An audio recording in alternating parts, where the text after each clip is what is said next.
몇 주에 걸쳐서 이제 시내산 계약 무엇을 말하는가 하는 내용을 살펴보고 있는 중인데요. 이제 오늘은 제목을 좀 뭘로 잡을까 하다가 이제 시내산 계약 준수를 위한 총력전이라는 제목으로 밑에 이제 보면은 만물과 11조 또 이자 금지 그 다음에 이 시내산 계약을 지키는 것과 하나님의 나라가 어떻게 연결되는지 하는 것을 좀 살펴보도록 하겠습니다. 밑에 이제 레위기에 보면은 이런 말이 나오잖아요.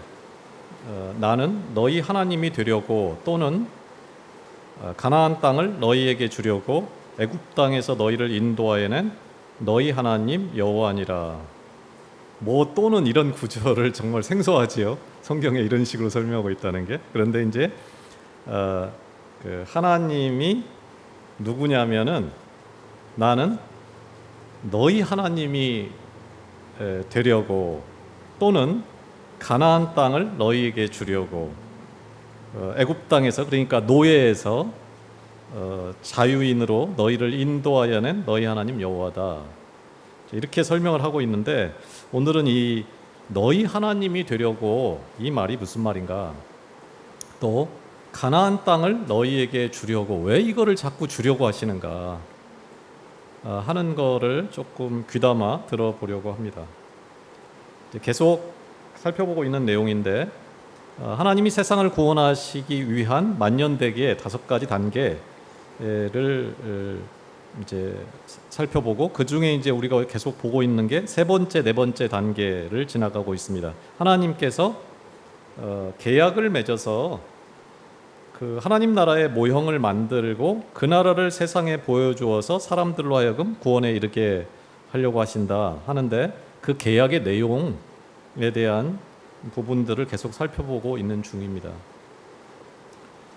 그 중에서 이제 시내산 계약의 핵심이라고 볼 수 있는 2가지를 오늘 살펴보는데 그 중에 하나가 이 11조에 대한 이야기입니다. 신명기 26장에 보면은 요 11조 이야기, 만물과 11조 그러니까 수확물의 첫 번째 수확물 그 만물과 11조 이야기를 이 한 장에 걸쳐서 계속 설명을 합니다. 설명을 하는데 그 중에 이제 몇 개만 제가 따왔는데 10절에 보면 이렇게 나오잖아요.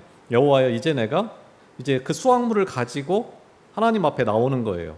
여호와여 이제 내가 주께서 내게 주신 토지 소산의 만물을 첫 수확물을 내가 가져왔나이다 하고 너는 그것을 내 하나님 여호와 앞에 두고 내 하나님 여호와 앞에 경배할 것이며 내 하나님 여호와께서 너와 내 집에 주신 모든 복으로 말미암아 너는 레위인과 너희 가운데 거류하는 객과 함께 즐거워할지니라. 셋째 해 곧 11조를 드리는 해에 내 모든 소산의 11조 내기를 마친 후에 그것을 레위인과 객과 고아와 과부에게 주어 내 성읍 안에서 먹고 배부르게 하라. 또 16절에 가보면 이렇게 이제 말씀하십니다. 오늘 내 하나님 여호와께서 이 규례와 법도를 행하라고 내게 명령하시나니 그런즉 너는 마음을 다하고 뜻을 다하여 지켜 행하라. 토지 소산의 만물을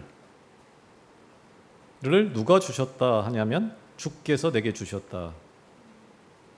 또 11절에 보면은 모든 복을 누가 주셨는가 하면은 하나님이 너와 내 집에 주셨다. 이렇게 말씀을 하시면서 그 복을 왜 주셨는가 하는 이유가 뭐냐면은 레위인과 너희 가운데 거류하는 객과 함께 즐거워하게 하려고. 또 11절 후반부에 보면은 레위인과 객과 고아와 과부에게 주어 내 성읍 안에서 먹고 배부르게 하려고.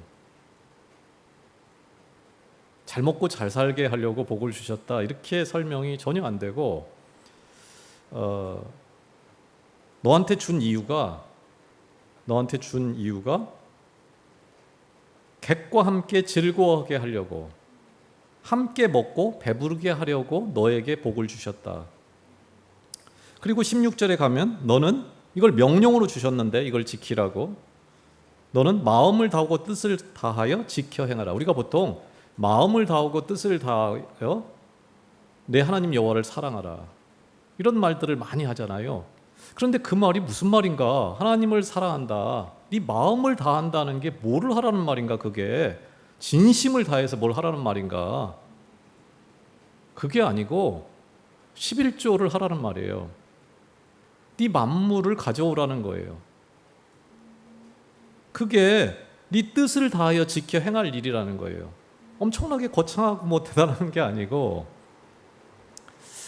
그런데 11조가 보면은 매년 되는 11조가 있고 11절에 보면은 셋째 해 곧 11조를 드리는 해 이런 말이 나오죠. 그러니까 11조가 두 종류가 있는 거예요.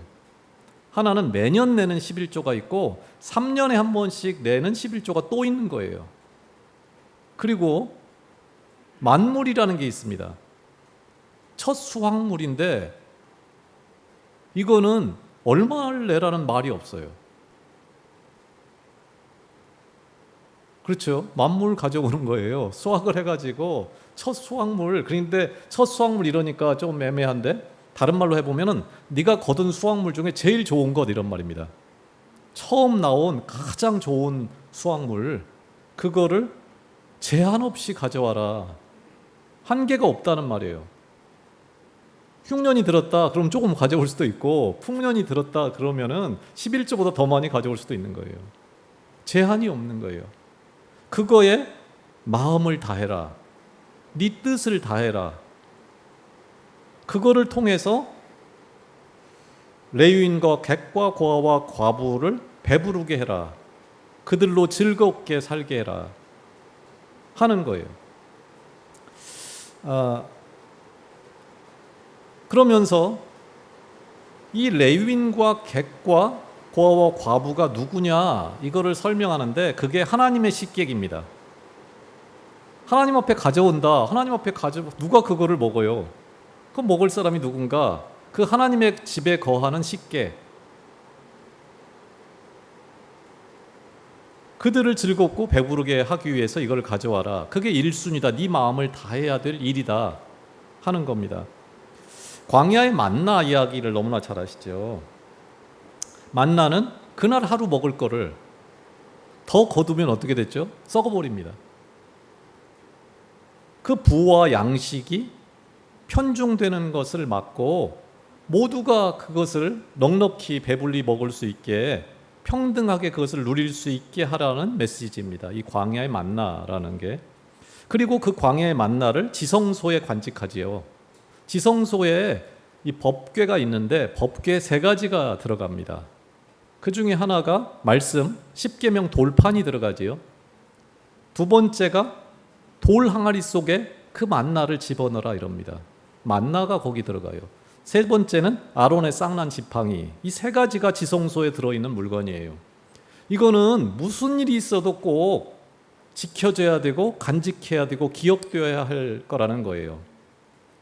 그게 그러니까 그 만나가 의미하는 바가 뭐만큼 중요하냐면 이 돌판, 하나님의 말씀과 동일한 가치를 지닌다는 거예요. 어마어마한 거죠. 오늘 이 땅의 기아와 빈곤은 이 땅에 양식이 부족해서가 아닙니다. 편중되기 때문이죠. 많이 가진 자들 때문에 수도 없이 굶주리는 사람들이 나타나는데 그 굶주리는 자녀를 향한 하나님의 고통을 해결하는 것이 내가 믿는다 하는 사람들의 첫 번째 사명이라는 거예요. 그 말씀하고 동등한 가치를 지니는 거예요. 더 가져가는 것 자체가 말씀을 배반하는 행위인 거예요. 11조는 남을 위한 것이면서 동시에 자기를 위한 겁니다.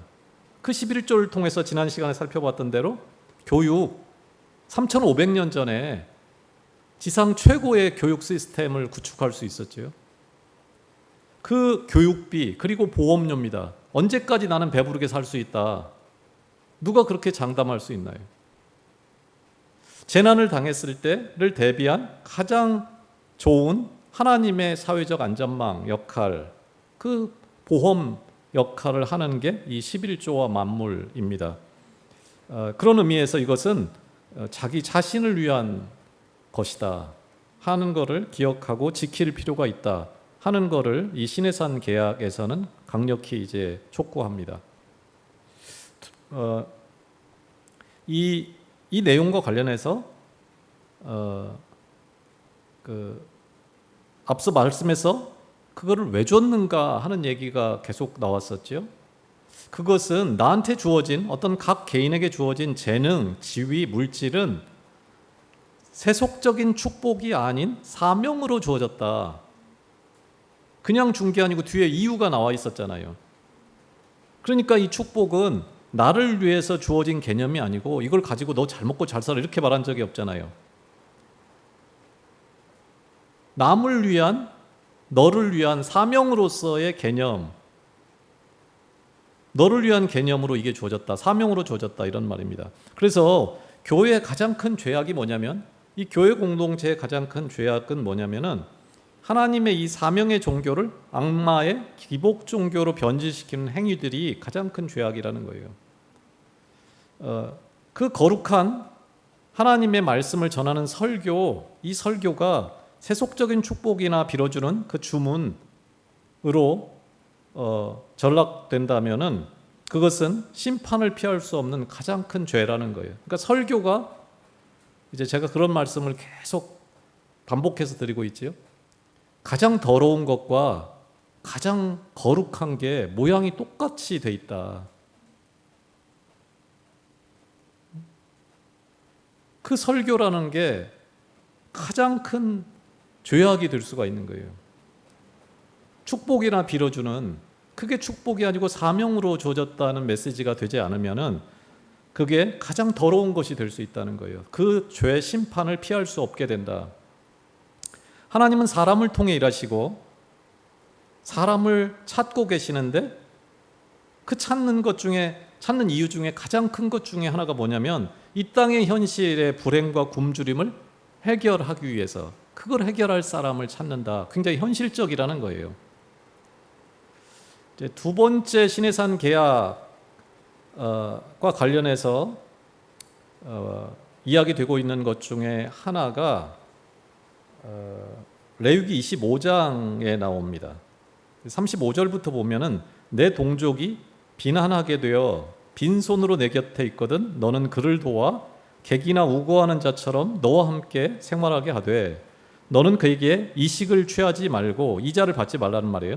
이식을 취하지 말고 내 하나님을 경외하여 내 형제로 너와 함께 생활하게 할 것인즉 너는 그에게 이식을 위하여 돈을 꾸이지 말고 이익을 위하여 식물을 꾸이지 말라. 나는 너희 하나님이 되려고, 또는 가나안 땅으로 너희에게 주려고 애굽 땅에서 너희를 인도하여낸 너희 하나님 여호와니라. 이자를 받지 마라. 이익을 위하여 꿔주지 마라. 이유가 뭐죠?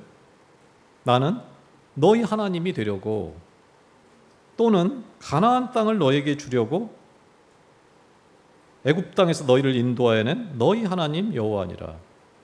누군가가 그 노예가 되는 삶, 가난하게 돼가지고 삶을 살 수가 없는 사람, 자유를 잃은 사람, 그런 사람이 없게 하려고 너희를 끌어냈다. 이거를 좀 다르게 해석해 보면은 나는 너희 하나님이 되려고, 이 말이 참 해석하기가 어려운데, 너희 하나님이 되려고, 이거를 지금까지 우리가 해석해온 방식으로 다시 읽어보면은 나는 너희 하나님이 되려고, 그럼 너는, 이 복을 받는 너는 비난하게 되어서 빈손으로 너희 집에 찾아온 자에게 너는 누가 되어야 된다는 거예요?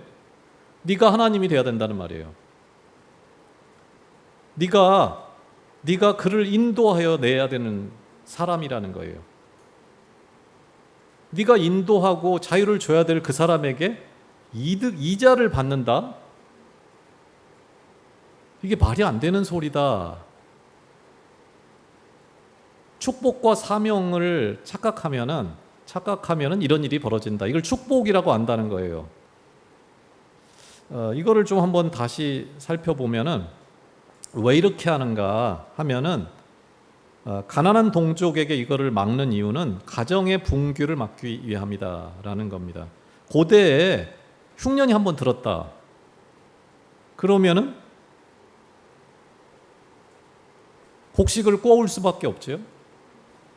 곡식을 꿔올 수밖에 없는데 그 다음에 아주 큰 풍년이 든다면 모를까. 그게 아니라면 원금을 상환하는 건 쉽지 않을 테고, 만약에 고율의 이자를 받게 된다 그러면은 결국에는 그 사람들이 노예로 전락해서 가정이 파탄나는 것은 시간 문제죠. 그게 가장 땅을 잃고 가족이 노예로 전락한 가장 두려운 위협 요인이에요. 이 이자라는 게.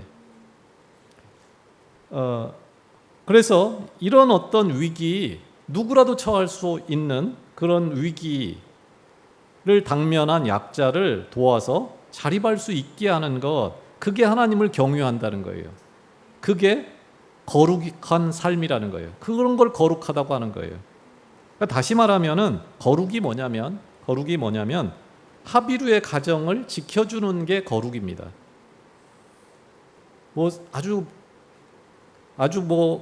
신령하고 뭔가 깊이가 아주 어마어마하고 하는 거를 거룩이라고, 저 높고 높은 곳에 위치한 그 무엇이 거룩이 아니고 오늘 가장 낮은 자의 가정을 지켜주는 것을 성경은 거룩하다 이렇게 말하고, 그거의 가장 구체적인 실천으로 이자를 받지 않는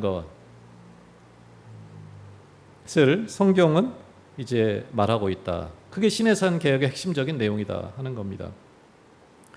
그 다음에 이제 세 번째는 계약을 주셨는데 그 계약을 반드시 지켜라 하는 게 그 내용 중에 반복해서 나오고 있습니다. 그 신명기 6장에 보면은 우리가 이제 잘 아는 말이죠. 오늘날 내가 내게 명하는 이 말씀을 너는 마음에 새기고 내 자녀에게 부지런히 가르치며, 누구에게? 자녀에게 가르치며. 가르치려면 어떻게 해야 됩니까? 내가 알아야 가르치지요, 자녀를. 집에 앉았을 때든지 길에 행할 때든지 누웠을 때든지 일어날 때든지 이 말씀을 강론할 것이며, 누구에게? 자녀에게. 어떻게 강론을 합니까? 알아야. 8절 너는 또 그것을 내 손목에 매어 기호를 삼으며 내 미간에 붙여 표를 삼고 또 내 집 문설주와 바깥문에 기록할지니라. 이게 무슨 말이죠? 할 수 있는 말을, 할 수 있는 모든 수단을 다 동원해서 이 계약을 지켜야 된다. 이 계약을 지키는 것에 생사가 걸렸다. 누가? 너와 내 자녀가 하는 거예요. 그런데 이 계약을 지키려면은 쉽지 않지요. 일단 쉽지 않은데 이 계약을 지키려면은 뭔가 온갖 수단 방법을 다 동원해 이렇게 돼 있는데 어떤 방법이 있을까요? 실제 이스라엘은 어떤 방식으로 이 계약을 지킬 수 있도록 모든 어떤 방안들을 강구했을까요? 첫째는 육신, 우리 몸, 음식, 모든 내가 보고 보이는 모든 것에 그 계약을 표식하는 방식으로 그걸 지키려고 몸부림을 쳤다. 총력전을 폈다 하는 거예요. 이스라엘은 물론 세계 구원의 여부가 이 계약의 말씀을 지키는 것에 달려 있기 때문에 이들은 총력전을 핀 겁니다. 몸에 할례, 몸에 새기고 그의 계약을, 하나님과 내가 계약 백성이라는 것을 몸에 새기고 할례를 통해서, 또 조금 전에 본 말씀처럼 미간에 손목에 다 표식을 하고 문설주 곳곳에 다 기록하고, 한순간도 오고 가는 모든 길에 상대방을 쳐다보기만 해도 그 계약이 눈에 띄게 한순간도 그것을 놓치지 않게 하려는 강력한 장치들을 통해서 이들은 이것을 지키려고 했다 하는 겁니다. 음식 규정도 마찬가지입니다. 뭐는 먹고 뭐는 먹지 마라, 이런 게 이제 여러 가지 방식으로 찾습니다. 왜 이 음식은 먹고 왜 이 동물은 먹어도 되고 이거는 먹으면 안 되냐, 이런 거를 이제 학자들이 어마어마하게 찾지요. 뭐 근거가 있었겠지 여기 하는 걸 가지고 이제 오만 가지 원인을 찾고, 어떤 거는 이거는 정말 모르겠다, 뭐 이런 것까지, 뭐 비늘이 있는 거는 먹어도 되고 뭐 오만 가지가 있지요. 그런데 그 세부적인 내용보다 더 큰 중요한 내용이 있다는 거예요. 그건 뭐냐면은 이를 왜 이렇게 까다롭게 구별하는가? 밥은 우리가 매일 먹잖아요. 밥을 안 먹으면 죽으니까. 매일 먹는 그 먹거리, 그 밥상에서 그 계약을 기억하게 하려는 목적이다 하는 겁니다. 그 자체 하나하나도 물론 다 의미가 있겠지만 큰 틀에서 보면은 계약을 기억하게 하려는 장치다. 보이는 모든 것뿐만 아니고 먹고 안 먹을 수 없는 그 모든 행위들에 이거를 담아 놓는 거예요. 계약을 지킬 수밖에 없도록. 두 번째는 이거를 지키기 위한 몸부림의 일종으로, 어떻게 보면 몸부림친다, 가장 좋은 방식이라는 거예요. 가장 좋은 방식 중에 하나가 뭐냐면 성례전이라는 겁니다. 이스라엘로 보면은 절기, 오늘 우리로 보면은 세례와 또 성만찬, 이런 것들이 이 계약을 기억하게 하는 가장 좋은 방식이었다 하는 겁니다. 이스라엘의 이제 그 가장 큰 절기가 뭐냐면은 유월절이죠. 그리고 이제 초막절입니다. 유월절은 어떻게 하죠? 유월절은 무교병, 그러니까 가장 맛없는 그 빵, 발효시키지 않은, 이건 누가 먹는 음식이냐면 가장 가난한 자가 먹는 빵입니다. 다시 말하면. 그리고 쓴 나물을 먹습니다. 그러니까 가장 가난한 사람들이 먹는 음식을 일주일 내동 먹게 하는 거예요. 그리고 초막절은 자기 집 바깥에 천막을 칩니다. 집 없는 사람들이 사는 그 방식 그대로 사는 거예요. 일주일을. 그래서 광야에서 사는 삶을 체험하는 거예요. 그거를 언제? 매년 이거를 가장 가난한 사람이 먹는, 우리 집은 부자인데, 우리 집은 멀쩡한 집이 있는데, 그러면 이제 자녀들이 묻지요. 아버지, 왜 멀쩡한 집 놔두고 우리가 이런 데 자야 됩니까? 낮에는 더워서 병에 걸릴 것 같고, 아침이 되면 추워서 얼어 죽을 것 같은데 아버지 이런 거를 왜 해야 됩니까? 우리 집에 먹을 게 넘쳐나는데 왜 이 맛 하나도 없는 이거를 먹어야 됩니까? 이렇게 자녀들이 묻거든 우리가 살아왔던 하나님이 우리를 어디서부터 구해내는지를 알려주고, 우리가 왜 존재하는가, 우리가 오늘 왜 이렇게 좋은 집에 사는가, 그 축복의 이유를 가난한 자들을, 집 없는 자들을 위해서 우리가 이 축복을 받은 거다. 가난한 자가 없는 세상, 집 없는 자가 없는 세상을 만들려는 그 사명이 너에게 있다. 네가 성공해야 되는 이유다. 그게 그렇게 가르쳐주는, 그 계약을 자녀 세대에 전수하는 최고의 교육 과정으로 이게 주어졌다는 거예요.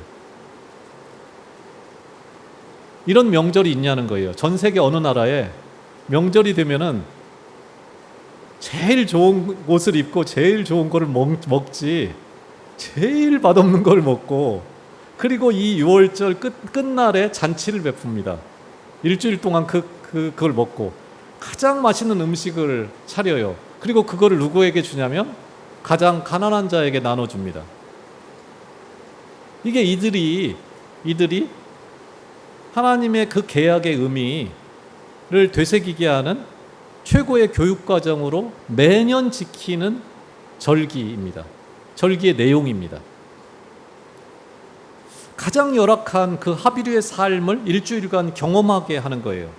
경험하게 해서 그 계약의 내용과 그 의미를 가르치는 수단으로 이 성례전 절기를 지키도록 만들었다. 오늘날로 치면 교회가 하는 그 세례가 뭐죠?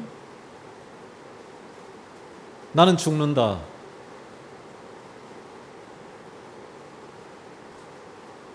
세례, 나는 죽는다. 나는 죽었다. 누군가를 살리기 위한 그 십자가, 그 피, 그 몸, 그거를 기억하고 그 예수 그리스도의 삶을 실천하게 하는, 그거를 기억하기 위해서 매년 그거를 하고 있다 하는 겁니다. 그 목적대로 포로된 자에게 자유를 주는 그 삶을 지향하도록 하기 위해서 배고픔과 주림이 없는 그 합의로 없는 세상이 오게 하는 사명, 그 사명을 이루라고 우리에게 복을 주신다 하는 게 이 세 번째 그 총력전의 내용입니다.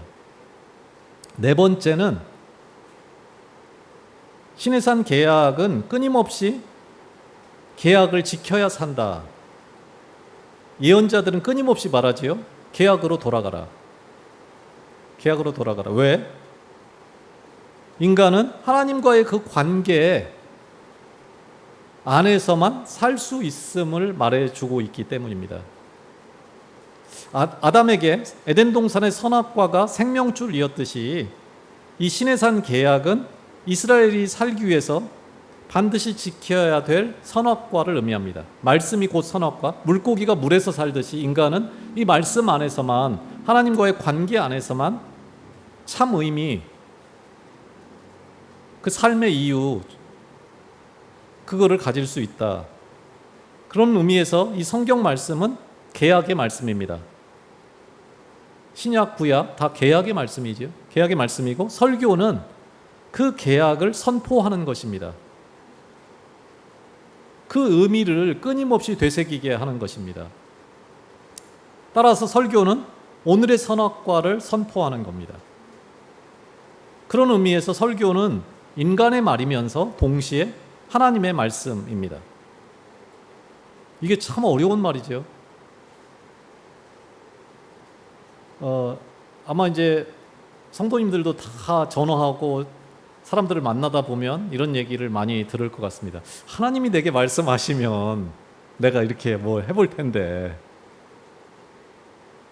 저도 통화하면 그런 얘기 참 많이 듣거든요.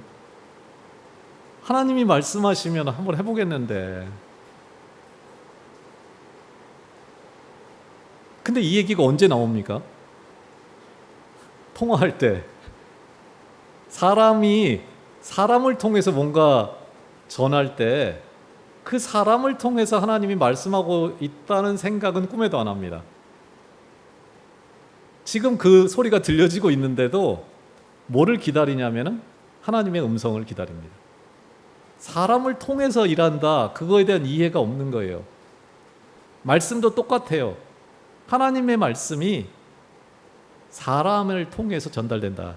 제가 이 예를 어디 가서나 하는 특강에서 제가 제일 많이 하는 건데, 제가 성경 공부할 때 얼마 전에도 말씀드린 적 있는 것 같습니다.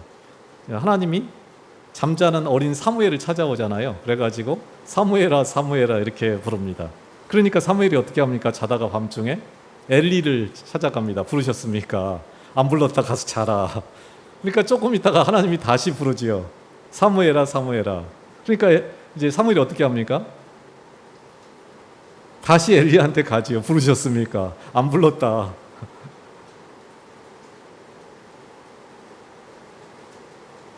가서 자라. 그랬더니 어떻게 하죠? 다시 세 번째 하나님이 사무엘아 사무엘아. 그러니까 그때서야 엘리가 알아듣습니까? 아, 하나님이 사무엘을 부르는구나. 다시 부르거든 어떻게 하라고 그러죠? 하나님이 너를 부르는 거다. 질문은 그거죠, 늘. 왜 사무엘은 하나님이 자기를 부른다는 것을 몰랐을까요? 답은 그겁니다. 사람의 소리로 불렀기 때문에. 우리는 하나님이 정말 아무튼 그 신비한 방식으로 나를 찾아오고 나에게 말씀할 거라고 기대를 하는 거예요. 그게 뭔지는 모르지만 아무튼 그 세상에 존재하지도 않는 방식으로 하나님이 말씀하실 거다. 근데 제가 처음에도 비슷하게 말씀드렸습니다. 가장 거룩한 것과 가장 더러운 것이 모양이 똑같다. 내가 정말 신비한 것으로 하나님이 나를 찾아오셨다. 그러면 의심해 봐야 됩니다. 반대로. 하나님은 지극히 현실적이고 누구나 알아들을 수 있는 방식으로 찾아옵니다. 그래서 이 설교 이런 것들이 인간의 말이면서, 그러니까 이 설교라는 게 굉장히 신뢰하고 상관이 있는 거예요. 말씀을 전하는 자에 대한 신뢰가 없으면은 절대로 하나님의 음성으로 들어가지 않습니다. 이 두 가지 속성을 다 갖고 있어서 어찌됐든 설교자에 대한 그 신뢰가 없으면은 하나님의 음성을 들을 수 없습니다. 하나님 음성 따로, 그 말을 전하는 사람의 인격 따로 있지를 않습니다. 왜? 하나님은 그 사람을 통해서 말씀하시기 때문에.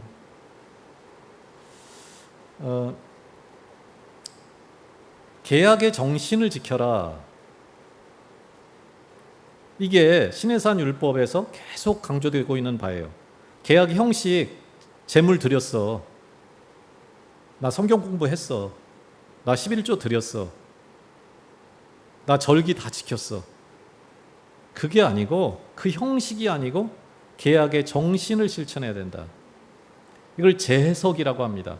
끊임없이 그 말씀이 다시 내 안에서 재해석돼야 됩니다.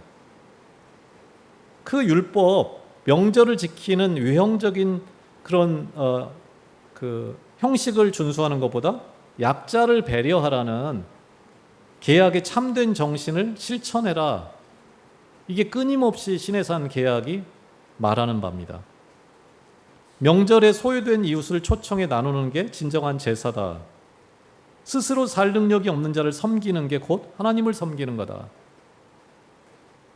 내가 거룩하니 너희도 거룩하라는 말씀의 궁극적인 의미는 그 하비루를 배려하고 또 하비루가 없는 세상을 만드는 삶을 지향하는 것, 그거를 거룩하다. 너무나 현실적인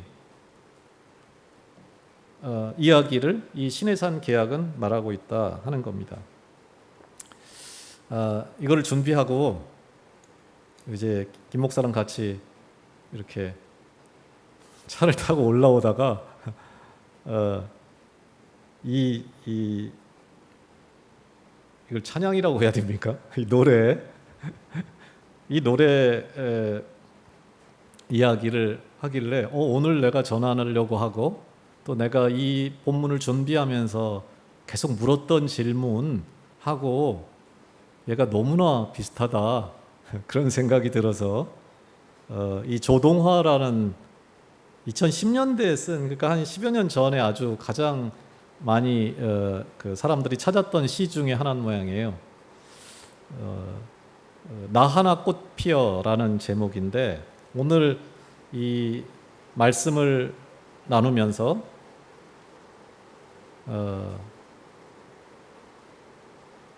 축복이 아니고 사명이다. 만약에 네가 축복받았다고 생각하면 지금 악마적인 그 가장 큰 죄를 짓고 있는 중이다. 또 이자를 받지 마라. 이자를 안 받으면 어떻게 살라는 말인가. 계약 준수에 네 모든 거를 걸어라. 그것도 겉모습이 아니라 진짜로 그거에 물들어라. 거기에 네 생명이, 영원한 생명이 걸렸다. 어떻게 보면 너무나 이상적이고 아무도 그렇게 안 하는데 어쩌자는 건가. 그런 질문이 누구라도 들 수밖에 없잖아요. 그게 어떻게 나 같은 사람으로부터 비롯될 수 있는가. 질문이 저도 들었고 제가 뒤쪽에 그 토의 질문에도 이거를 사실 넣어놨는데 이제 이 시를 보면서 길게 설명할 필요가 없을 만큼 그 내용을 잘 요약하고 있겠다 싶어서 제가 검색을 해가지고 가져왔습니다. 나 하나 꽃 피어 풀밭이 달라지겠냐고 말하지 말아라. 네가 꽃 피고 나도 꽃 피면 결국 풀밭이 온통 꽃밭이 되는 것 아니겠느냐. 나 하나 물들어 산이 달라지겠냐고도 말하지 말아라. 내가 물들고 너도 물들면 결국 온 산이 활활 타오르는 것 아니겠느냐. 왜 나부터 맨 마지막에 우리가 보통 강도 그 얘기하면서 하잖아요. 죽기 전에 영접하면 만물 가장 좋은 것, 가장 그러니까 수확을 한 후에 정말 우리도 오늘 고추를 따먹어 봤지만 처음에 딱 그 처음 달린 오늘도 저 앞에서도 수박 그 그냥 놀랍잖아요. 그거를 가져온다. 죽기 전에가 아니고 가장 가치 없을 때 내놓는 게 아니고 가장 가치 있을 때 생각을 바꾸면 왜 내가 그 꽃을 피우는 첫사람이어야 돼. 그렇게 말할 게 아니고 사실은 생각이 바뀌어야 됩니다. 내가 그 첫 번째 사람이 되기를, 내가 그 하나님의 마음으로 물든 첫 번째 사람이 되는 영광을 얻을 수 있다는 게 우리가 감히 꿈이라도 꿀 수 있는 이야기인가요? 내가 하나님 앞에서 꽃이 된다. 그 첫 번째 꽃이 된다. 그 첫 번째 생명이 누구죠? 그 예수 그리스도입니다. 자기 생명을 내놓고 보혜사 성령 다 똑같은 첫 번째 의미를 담고 있습니다. 하나님이 네가 다 해 이게 아니고 하나님이 먼저 본을 보이는 거예요. 하나님이 첫 번째 꽃이 되고 첫 번째 물들고 첫 번째 십자가를 지고 하나님이 자기 생명을 내어놓고 그 누구도 첫 번째가 될 수 없어요, 사실은. 그리고 그거를 하나님은 강요하거나 요구하지 않으세요. 우리 생각을 한 번쯤 바꿔보는 게 얼마나 행복할까? 나 하나 물들어, 나 하나 꽃 피어. 그렇게 말하지 말라는 거예요.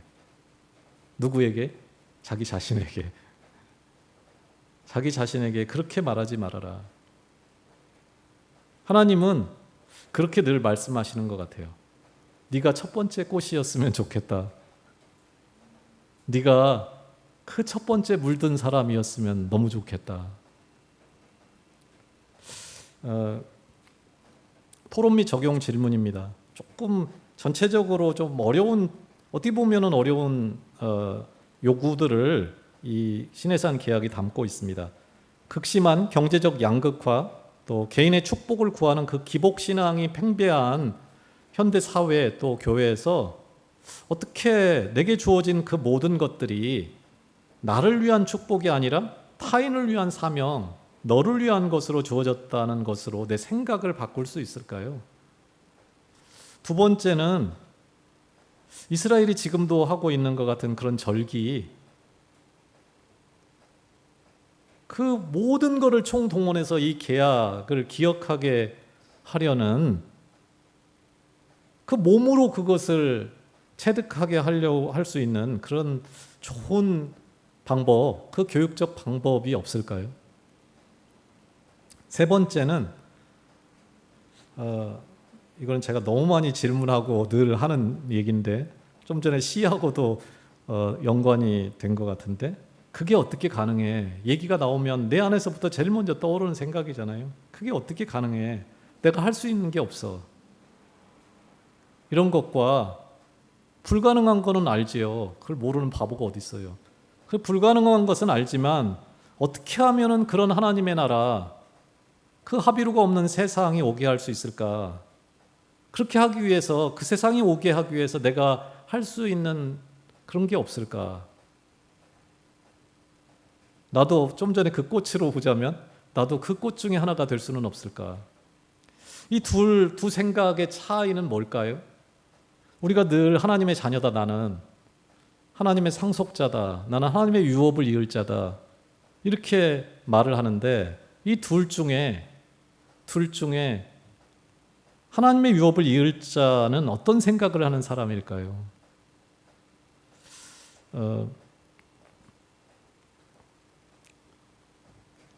한번 이 외에도 뭐 여러 가지 또 이 오늘 다룬 내용들이 어떻게 보면 현실 세계랑 너무 맞지 않는데 이건 문자적인 거고 오늘 이 시대에 이제 제가 좀 전에 재석이라는 단어를 썼잖아요.